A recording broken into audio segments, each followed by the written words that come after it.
When was the last time you sat quietly in a room, doing absolutely nothing? Without turning on music, without checking your phone, without listening to a podcast, or even not daydreaming about the future.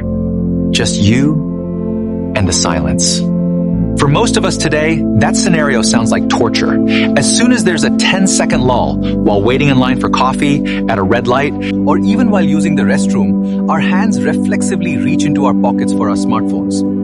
We have killed boredom. And without us realizing it, this loss of boredom slowly destroys the way our brains work. Biologically, our brains are not designed for the modern world. For thousands of years, our ancestors lived in low stimulation conditions, waiting for the fruit to ripen, waiting for the rain to stop. It's normal to get bored. But today, we live in an era of hyperstimulation. The tech industry has successfully hacked the reward system in our brains known as dopamine. Dopamine is not actually the happiness hormone, but rather the anticipation of reward hormone. As you scroll through social media, your brain is constantly guessing, what video is coming next? Will it be funny? Will there be a new drama? Every time that guess is answered, your brain gets a small burst of dopamine. The problem is, these doses are too frequent and too high. The result, our baseline dopamine levels are disrupted. When your dopamine baseline is already too high because you're used to watching 15-second videos with thumping music, as a result, normal activities that require sustained focus, such as reading a book, studying, or working, will feel incredibly dull. They'll feel like a torture. So what happens when we try to sit in silence?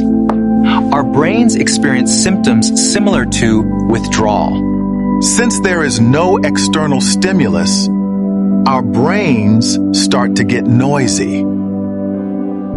All the anxieties, subconscious thoughts, and emotions that we've been drowning out with digital content suddenly come to the surface. The philosopher Blaise Pascal once wrote, "All of humanity's problems stem from their inability to sit quietly alone in a room."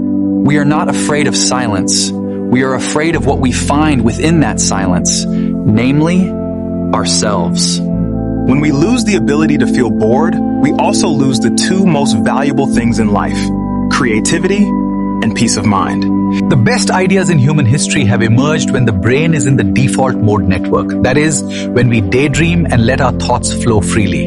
In Stoic philosophy, there is a concept of controlling what we can control. We may not be able to change the increasingly aggressive algorithms of social media, but we have full control over pressing the power button on our devices. We have the power to choose whether we control technology or whether technology dictates our sanity. So here's your challenge for today. After this video ends, don't click on another video right away. Don't open the comments section right away. Put down your phone. Just sit where you are right now for 2 minutes. Feel the restlessness, enjoy the silence, and let your mind breathe again. Good luck saving your mind.